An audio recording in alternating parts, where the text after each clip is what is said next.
My name is Robb McMahan. I'm founder and CEO of GelPro. I just wanted to take a moment to thank our customers for purchasing our products from our Made in USA manufacturing facility.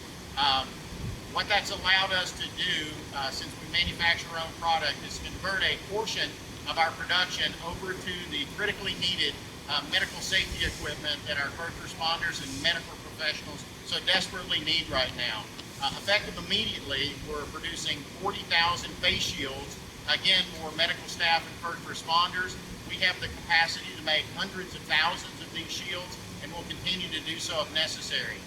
We're also going to be dedicating a portion of our production for N95 face masks.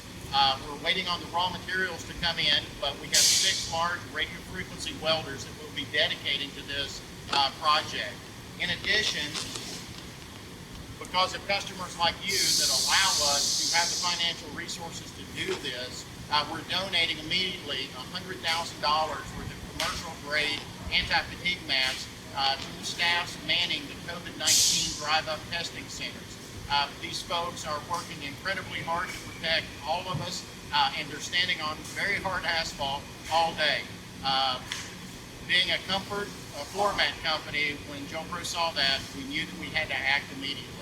But all of this is made possible by the customers that purchase our existing products. And so I wanted to take a moment just to say thank you very much for allowing us to play a role in solving this very challenging but temporary crisis that our country is going through. Thank you.